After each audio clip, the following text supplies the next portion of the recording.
Y'all sounded good. Our lessons have been based, a series of lessons based on this wonderful book put out by Unity, Fasting and Feasting 2020, a spiritual practice for Lent. And also, a lot of the articles and writings in that book, this small booklet is actually coming from this wonderful book by Eric Butterworth. And Eric Butterworth is one of the most widely loved Unity authors, one of my favorite Unity teachers as well. And it's called Celebrate Yourself. And so we've been looking at this idea of Lent, and I will say that I have not been someone who has really followed the practice of Lent until recently. And I say recently, reading this book really made me be more conscious and aware of some of my earlier experiences with Lent. Now, I was not, Lent tends to be mostly a practice that comes from the Catholic Church. And it has been actually adopted by a number of other churches, but fasting has something that is in almost every spiritual tradition, there's some form of fasting. And I talked a little bit about this last week, and fasting is not just letting go of, eating donuts for a certain period before Easter, it's not just about what you're eating. Sometimes it's really more about what's eating you and letting go of what's eating you. And really what's eating you is the thoughts and feelings and attitudes and beliefs that are not adding to and aligning you with the truth of who and what you are as a spiritual being. And so part of our unfolding today is a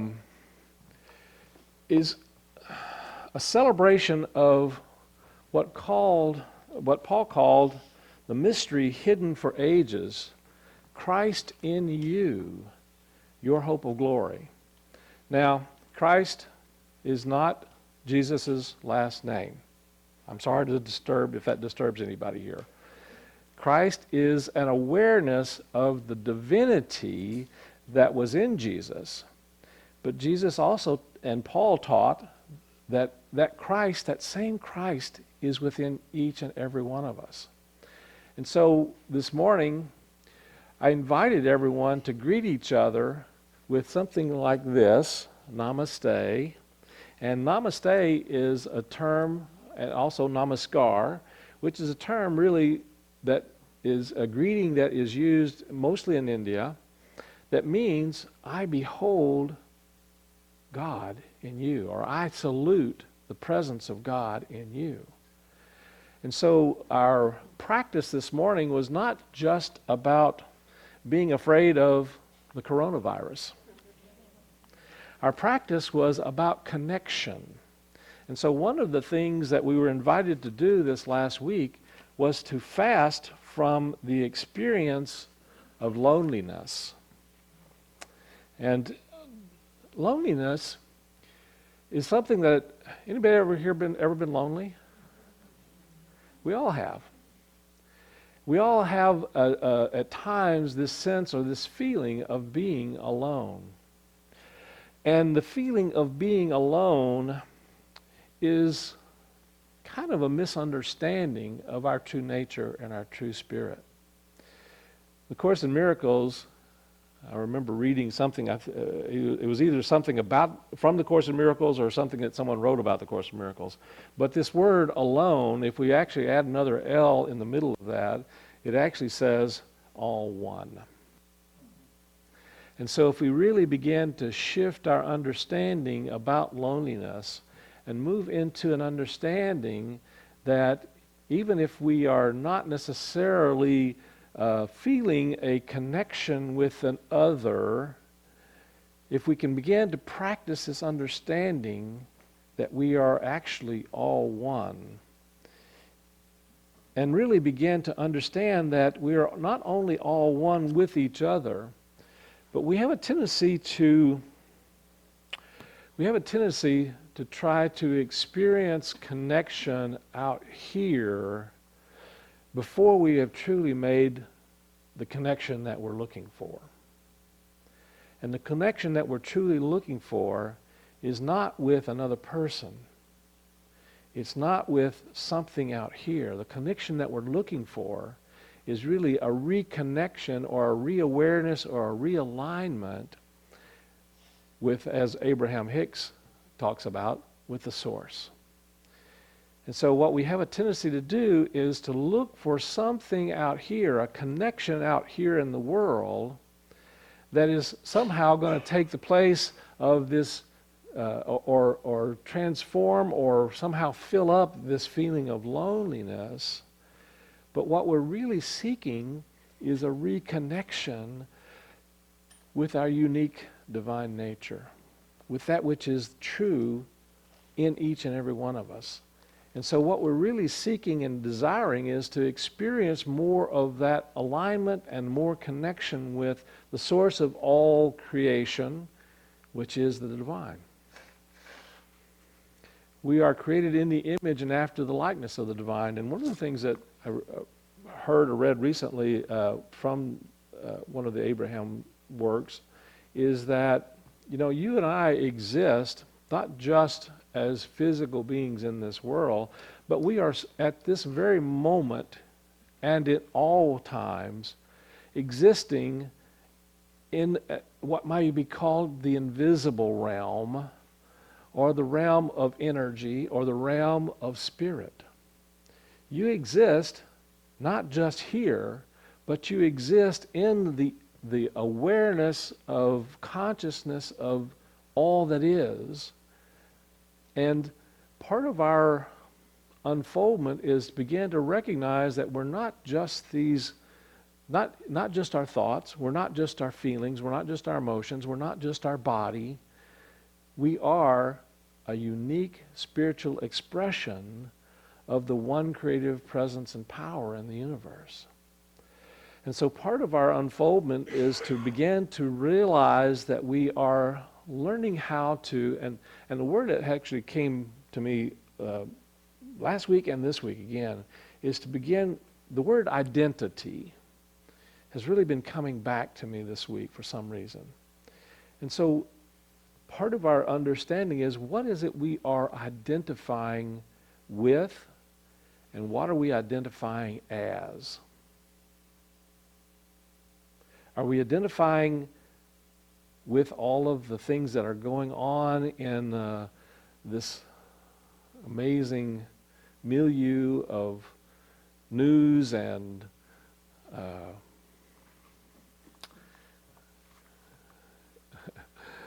misinformation and misinformation and fear and drama? Or are we identifying ourselves as these unique spiritual beings that we truly are?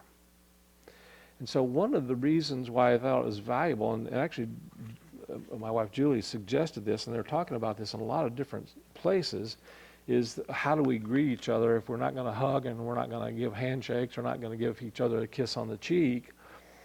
How are we going to connect? And so part of this exercise is to realize that we are already connected.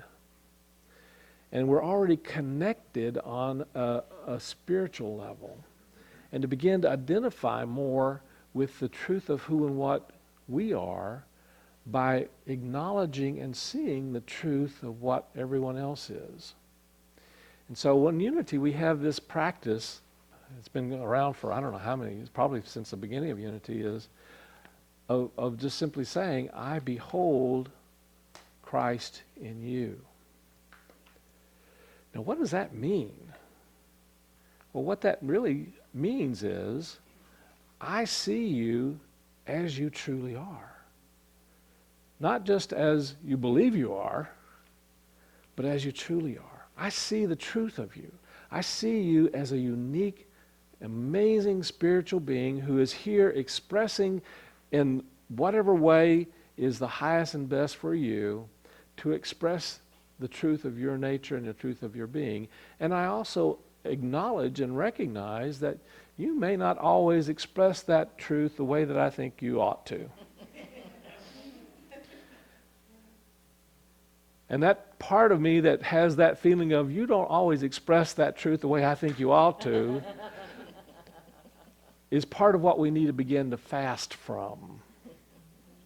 We need to begin to let go of the idea that somehow that the world is supposed to be the way we think it's supposed to be.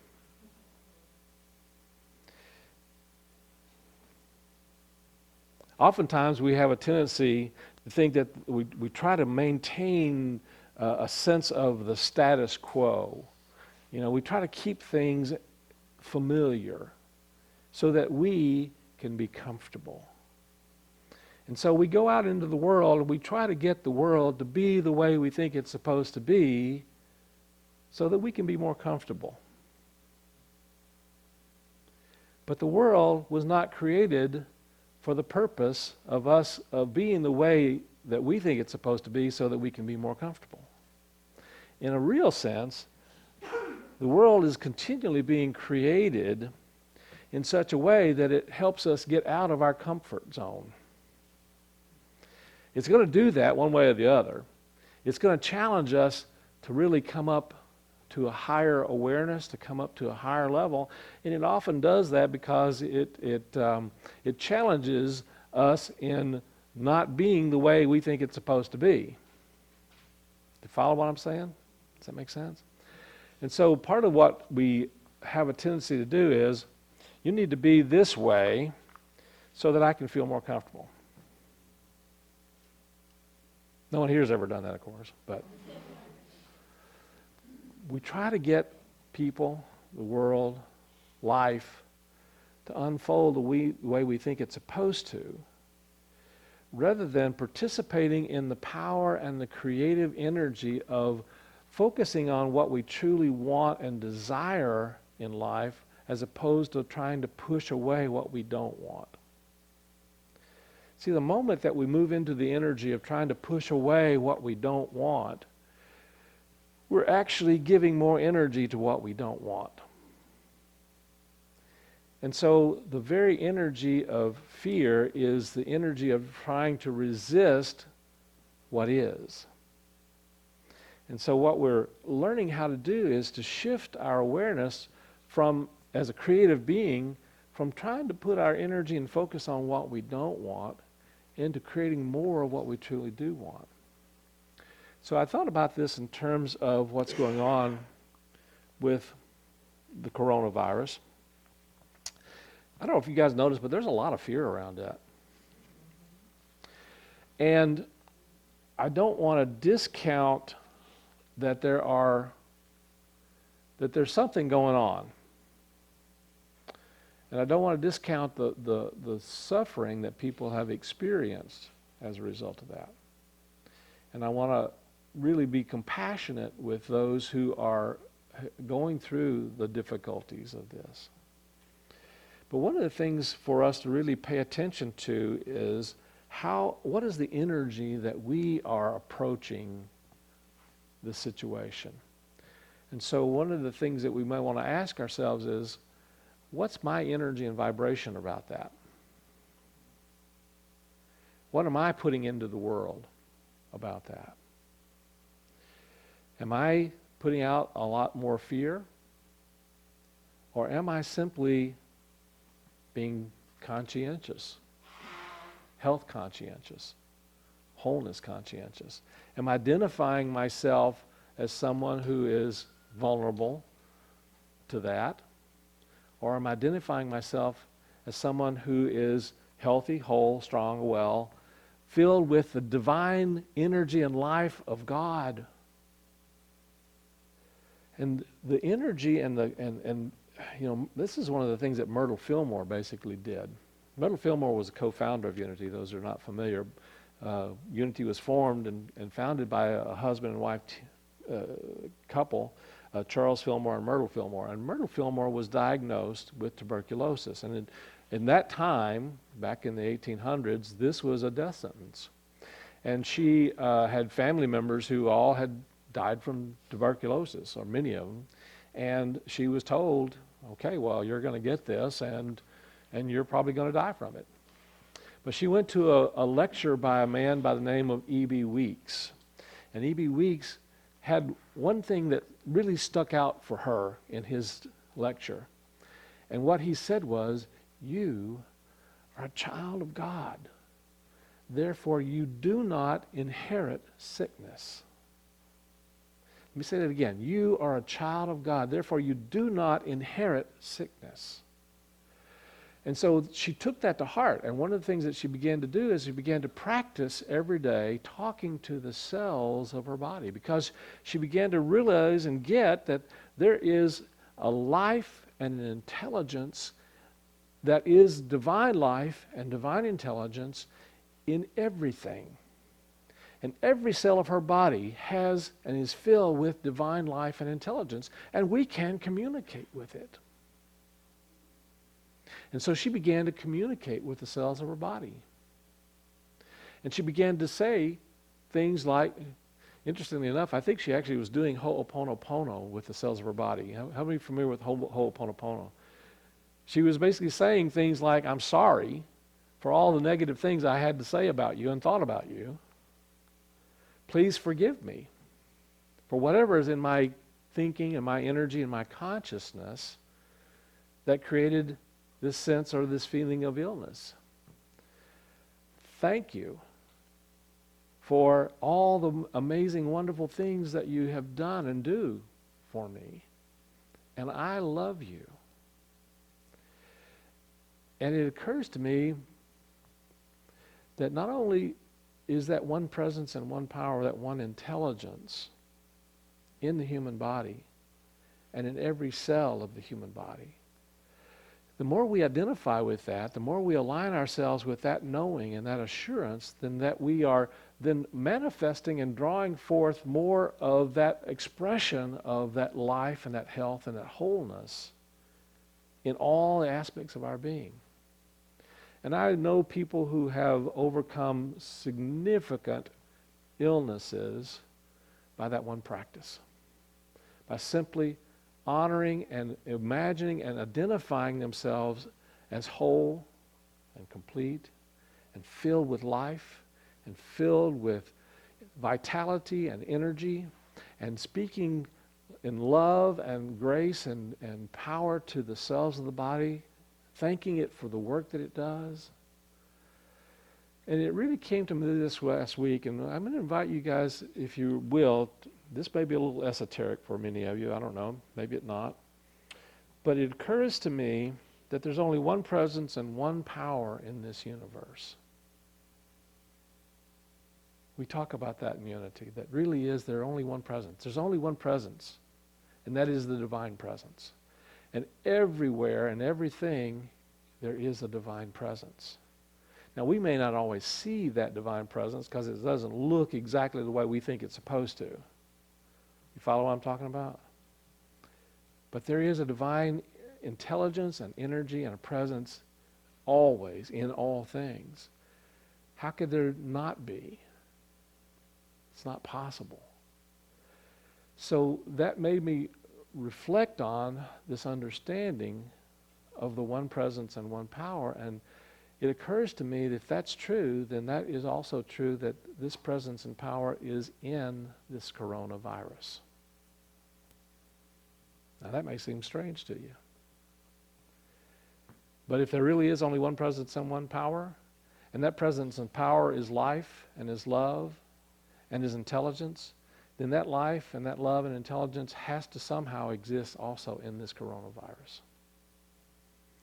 And what if we basically take the time and the energy to shift our thinking and our feeling and our consciousness about this thing called the coronavirus? And what if we actually communicated? You see, I'm convinced that, and I don't have any proof of this, it's just my awareness, my philosophy, something I got in my meditation. I believe that we have the power and the ability to transform this into something else and to allow it to be something else. And what if we actually just take some time to actually send thoughts and feelings of love and forgiveness and peace and light and health to this thing that we have envisioned and created in our race consciousness called a coronavirus? What if he participated in bringing more life into the energy and the vitality and the cells of everyone on this planet?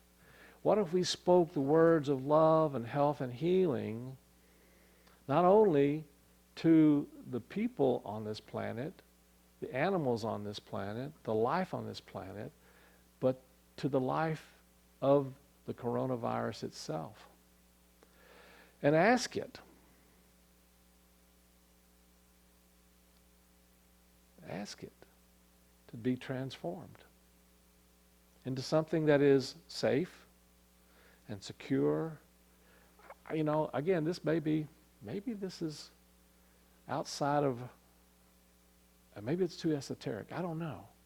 But it occurs to me that rather than sending energy of fear, sending energy of hate or whatever, so rather than sending negative energy to this, what if we were able to shift our energy and our consciousness in such a way that we recognize the power and the presence of the divine even in something that seems like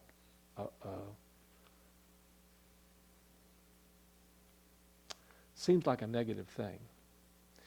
See, I'm convinced that you and I have the choice.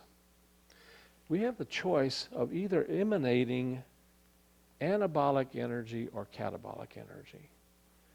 Life enriching and life enhancing energy or life depleting energy.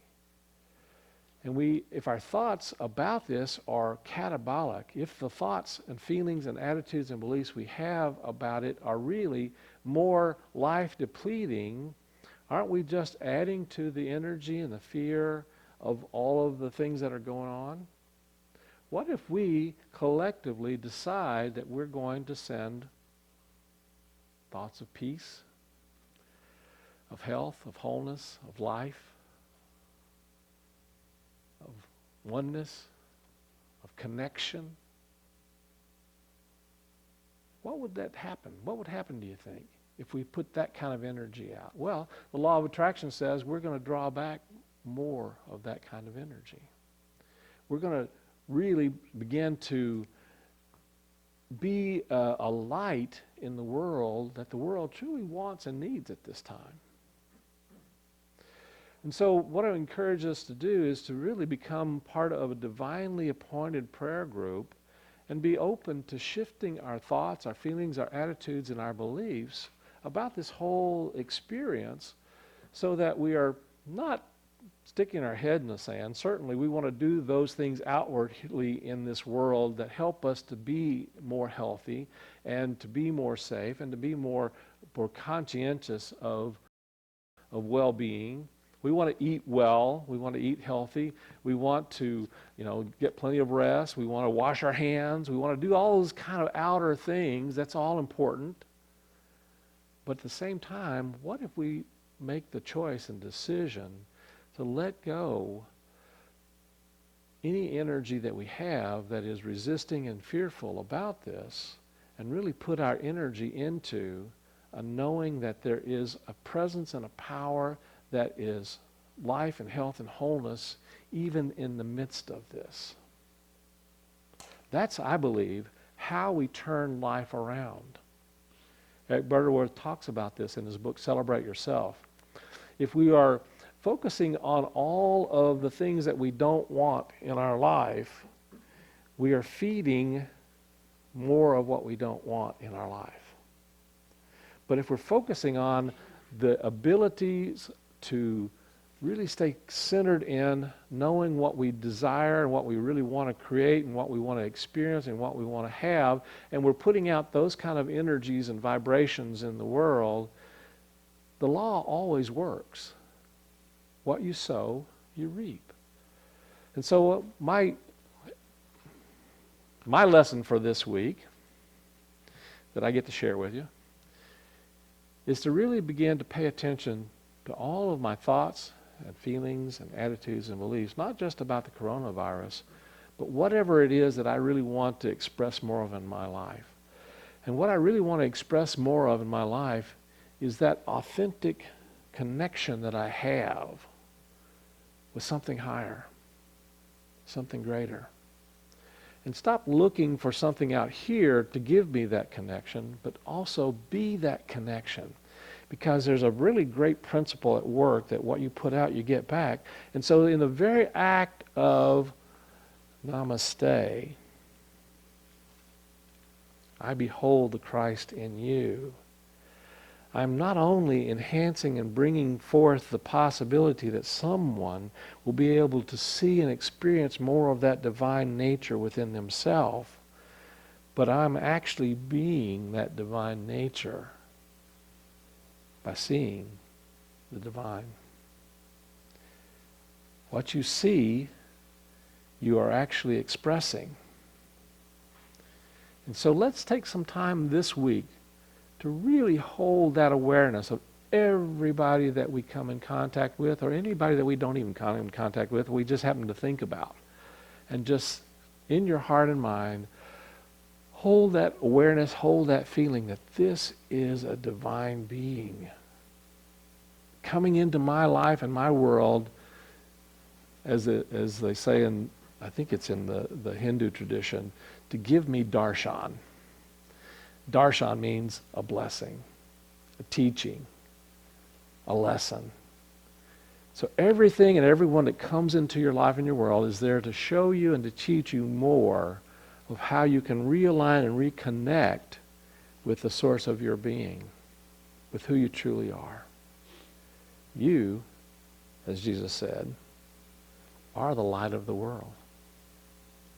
Let's go out and let it shine. That's my lesson for this week.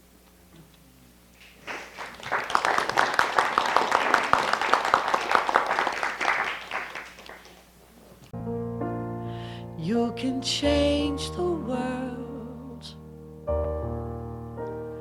one heart at a time. I see you, I know you,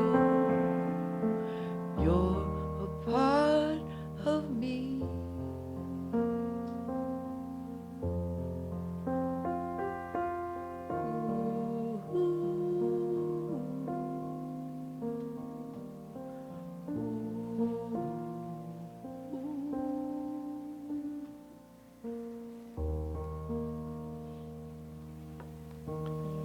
So as we breathe in and out, let's take this time in the stillness and the quiet of our being to let ourselves realign and feel and reconnect and move back into an immersion of our awareness of being one in spirit, one in life, one in truth, one in wholeness, one in power, one in peace, one in love, one in joy.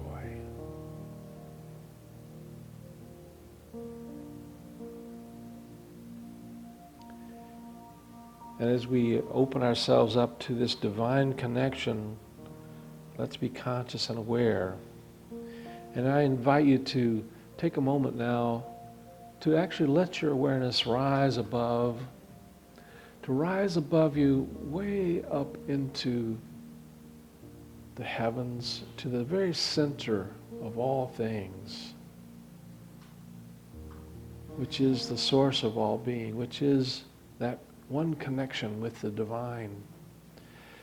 And just bring that energy and see that as a light coming down into your physical being, coming down into your head and down into your face and down into your eyes. Feel that light as maybe a warm, beautiful liquid light into your ears and your nose and your mouth and all the way down your neck and shoulders. Feel that light going all the way down your torso and into your heart and down into your abdomen. Feel that light flowing down into your hips and down into your legs and all the way down to your feet. Feel that life energy flowing down all the way through you from the very center of all creation of the universe, all the way down into the very center and core of our Mother Earth. And then just see it, imagine it radiating and reflecting back up like a mirror. Let energy flowing back up into and through your physical body, through your feet, your legs, all the way back up into your heart space. And just know that you are centered in that energy of light and love and peace and power. And this is the essence of who and what you truly are. And as you feel that energy in the heart center, feel that radiating out just outside of your physical body and around you, knowing that your aura is filled with radiance and light and health and wholeness and peace. And then let that energy radiate to those around you in this room and see it emanating wholeness and life and health and peace and power. And a knowing of that connection that you have on a unique spiritual level with everyone here. Let that energy radiate out of this room into all the way surrounding all of Austin, and knowing that everyone is now filled and surrounded with divine light and love and health and wholeness and peace. And let that energy radiate out to Texas and all beyond, and actually surrounding and filling everyone in this country and this continent, and then all the way around the world. And just be open to allowing that vision of divine health and wholeness and light surrounding and filling our whole beautiful Mother Earth. And every being and every cell and every person and every atom, and even, yes, even the coronavirus is now surrounded and filled with that awareness of one presence and one power, that life and love and divine spark of spirit. And we see each one lifted into an energy and a vibration that reflects and radiates wholeness and oneness and light and peace. And know that we are at the essence and the core of our being, light and wholeness and love and power and peace. And as we emanate that, we know that a transformation is now taking place and raising the vibration of this whole planet and everyone in it and everyone on it into a higher frequency of beauty, of light, of peace, and of power, and of health and wholeness.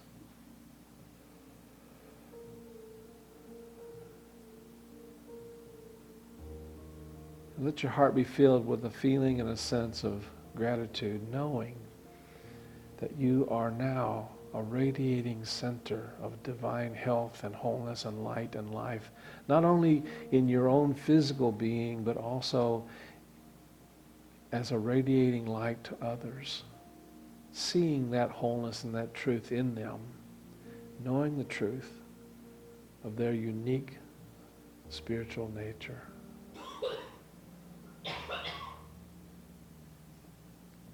Let that energy and vibration of gratitude come into your heart, knowing that this is so now. And let's begin to be present here and now in our physical bodies and know that they are radiant physical beings, that radiant energy is flowing through every microbe and cell, and everything is working in divine order and harmony.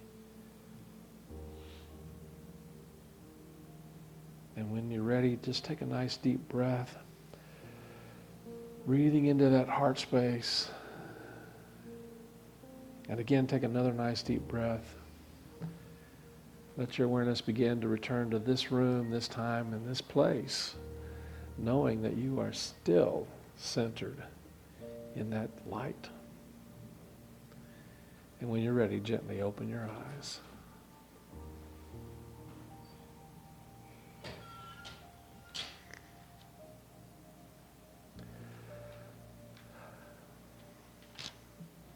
Thank you.